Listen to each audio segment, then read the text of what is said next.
Next up is Terrell. We got Terrell and a couple others, and we're going to be hitting the tunes. All right, Terrell.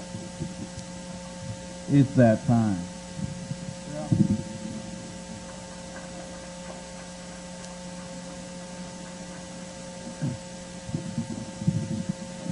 Hi. This first one's a new one. Some of you may identify with this. It's called Modern Romance Chat Room. When I talk with you, it seems you are half a world away. I never know what to say, but you are still here in my heart.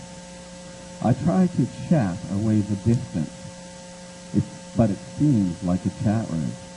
So much meaningless babble you never whisper to me.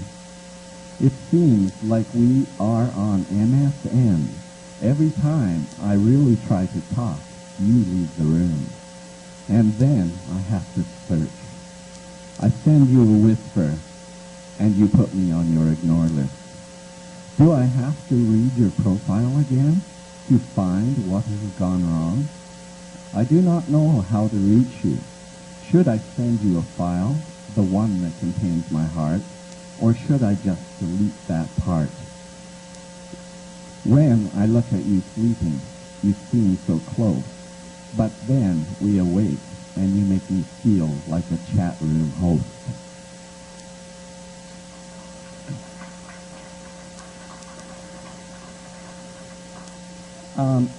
This one was written for the North American Indians. It's called The Spirit Weeps. It's in the book.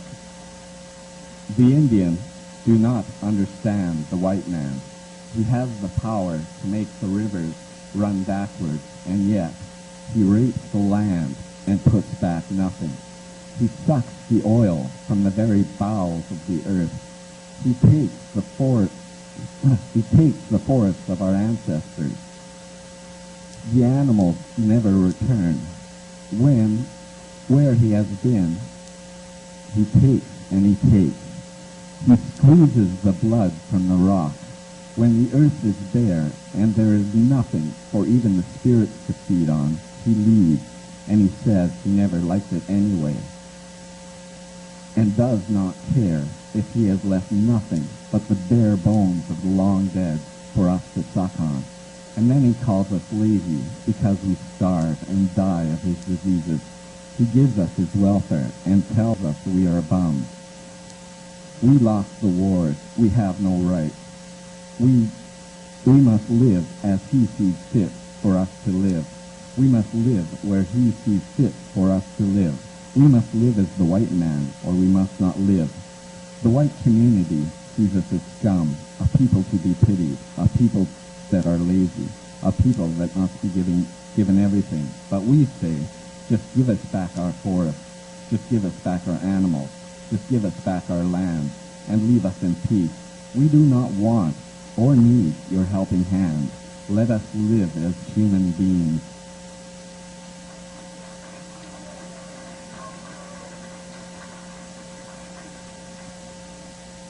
Okay, I thought this one might be a little bit out of season, but it seems to be going along with the theme of tonight. It's entitled Halloween. This is the story of Halloween, the great festival to Samhain. So remember, you were warned.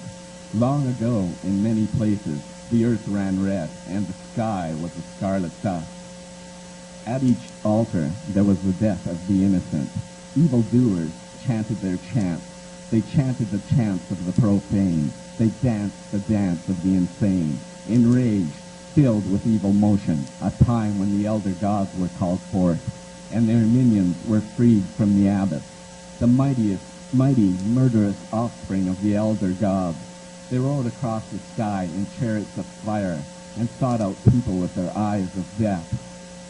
Mad dogs on the rampage, dragons in the sky, and lost souls wandered the night, crying out, "We are the lost ones." In the morning, the charms, the spells, and the sorcery were broken until next Halloween. Thank you.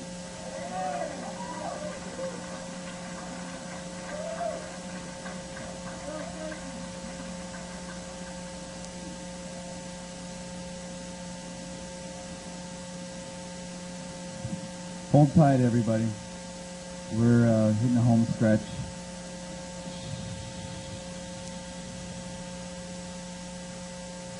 There will be a jam session to follow the conclusion of the readers. And at that time, you may feel free to imbibe more beer, dance, not necessarily on the tables, but between them would be all right. Paul, are you still in the house somewhere? Paul? Paul's a first-timer. Let's have a nice round of applause for Paul, okay?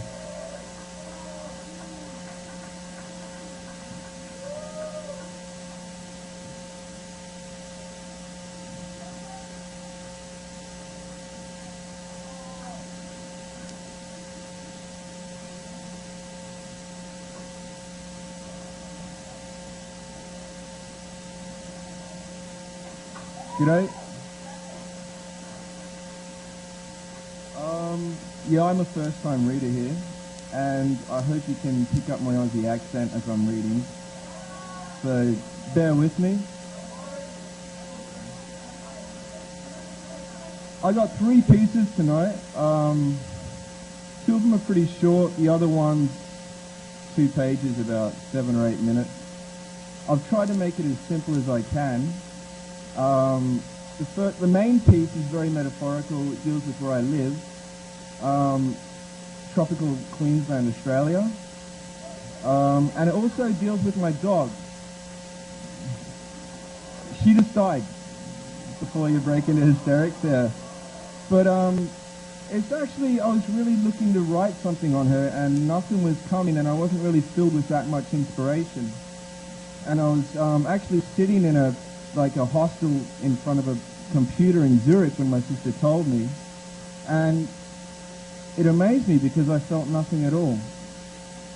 So I really hope I haven't written this out of obligation rather than it actually holds something in it that you might appreciate. I'll read the big one first. It's called The Rocks. Damn this street. So hot on my feet that I take my singing soles and skip the curb, landing silently on the plush green of neighbours' lawns. And with tingling toes digging into their spongy green, I continue onwards to my half-moon bay of sands, with a wide-open sea beyond it and the clear blue sky far, far above. Strolling past a waist-high wooden fence, my squinting-eyed spy a rusty spouting sprinkler. It's been strategically placed there for some freshly planted shrubs. Soaked through to the roots, I wipe my brow on my shoulder and wonder how I never noticed that towering 30-foot palm tree across the street at House 33.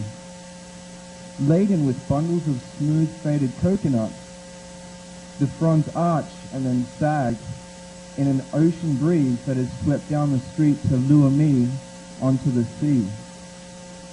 5 minutes from the sandy stretch and my feet hit a shaded dirt track that channels the familiar scent of salt seaweed and baking seashells.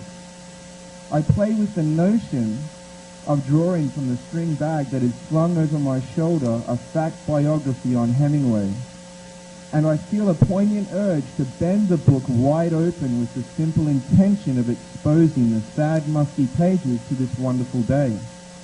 And above all, to watch the shade from the canopy of trees flash across those 592 pages that would flicker in the sea breeze for 1,000 years. I figure the time to be somewhere just gone noon and wonder how high the tide has risen against an outcrop of ancient mossy rocks that lie at the northern end of my beach. I've walked upon these rocks since I was 5 years old. Okay. 5 years old, and behind them raises a steep, dry mountain cliff, speckled with brushes and bushes, and small scurrying creatures like lizards and snakes that hang on for dear life. When I was 11, I would take my 2-year-old dog and the always reluctant but way too easily mated Christian twins that lived next door, and we would go on morning adventures to these rocks. with water bottles strung across our chests and the blunt end of 6-foot sticks striking beat with our short, barefooted strides, we would shortcut across a shallow creek that was good for swimming amongst slimy turtles and eels, and then plough our way through shoulder-high buffalo grass and sugarcane until we met the track that led across the mountain face, down around the cliff, and onto those rocks. 10 years later, as the dusty surface of that same dirt track digs between my toes, a sequence of memories, each producing another that I had long forgotten, streamed through my mind. Images of swimming in a narrow, overgrown creek and a spot where we would plunge our feet deep into freshwater springs until we would shout for a friend to come drag us out. And the time I almost caught an eel using nothing but cheese for bait, and of course trips down to the rocks. Hey, we would say, let's go to those rocks. My feet leave the shaded track and hit the heat, forcing me to break into a grimacing sprint down the gentle yellow slope. 2 or 3 jarring steps across some moist, glittering sand, and I'm forced to slow until I find myself 5 meters out as the waves... I find myself 5 meters out and knee-high in the foamy, churning shallows. I linger for some time and sway as the waves approach and then recede, and the sand is sucked out from under my feet back to the sea. The memory of the hot, hot bitumen surface, the sprinkler, and the 30-foot palm tree are already fading as I turn and, still knee-deep in the sea, start to plough my way north for the rocks. It's just me. Over the years, my visits to the rocks became fewer and fewer, and it was only when I began to notice those white hairs on my old dog's snout and her frequent tendency to lay for long hours in the baking sun that I began to make regular outings back to the place where we had both grown up. It was usually late on a Sunday afternoon when the sand had cooled that you would see us make our way down the beach, the old girl panting and soaked to the chest from chasing the waves, and me, usually a little further behind her, carrying a stick in my hand and looking for footprints like mine in the sand. Once we reached the rocks, I would stay close as my crazy old pup clambered over the jagged surface, heaving herself up, defiant of her age and equally defiant of my warning to stay clear of a dangerous deep mossy pool to where she would always seek the movement of scuttling crabs. As she rummaged and sniffed between the rocks, I would settle on a smooth plateau and watch the sky transform from turquoise blue to bright pink, and sometimes, and this is very much where I come from, sometimes, if the farmers had been burning cane, I would stare out across a beautiful expanse of serrated purple and flaring orange, glorified by a smouldering sun that, as if jealous, would always drag the colours away before we started home at dusk. 2 years have passed since my dog and I last climbed upon those ancient rocks, and it is only now as I trudge back through the shallows and return to the hard, wet sand that I find myself hesitating before this cumbersome rise. A few tricky steps later, and I've settled myself down at the same smooth, warm surface that lies next to my old dog's favourite rock pool. It's not so much that the pool looks old, or that the eclectic combination of marine colours mixed with the rippling reflection of my face in the sky so strangely, but that my dog loved this pool and was always drawn to it no matter how many times I warned her.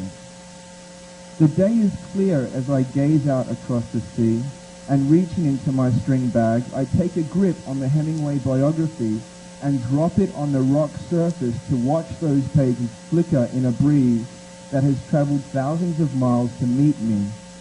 I stare as page after page flips furiously, and when a lull in the breeze finally comes and the pages rest, everything falls so quiet. Even the waves seem to recede out further than usual, and only then Only then do I gently raise from my bag the delicate porcelain jar that I've carried so far.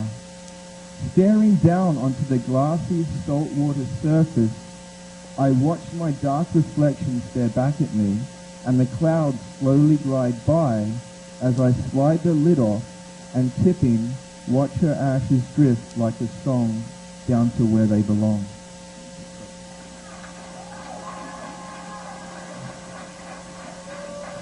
Thanks. This other one's for my sister. She's kind of newly married. She's got 2 little beautiful children. But when she got married, the first thing I told her was, Danielle, don't get pregnant. And lo and behold, she gets pregnant.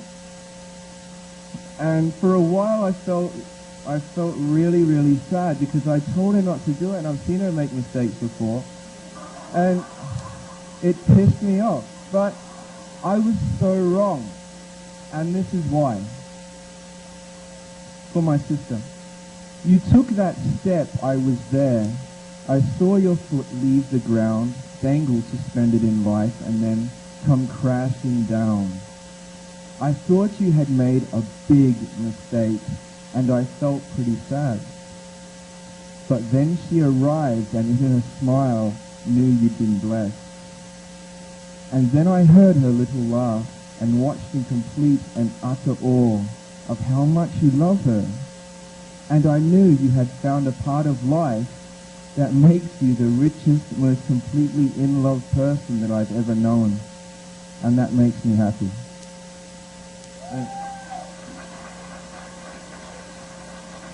One more really, really fast one. Really fast one.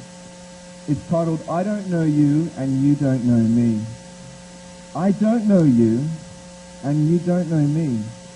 We talk unlike strangers, but that's who we be.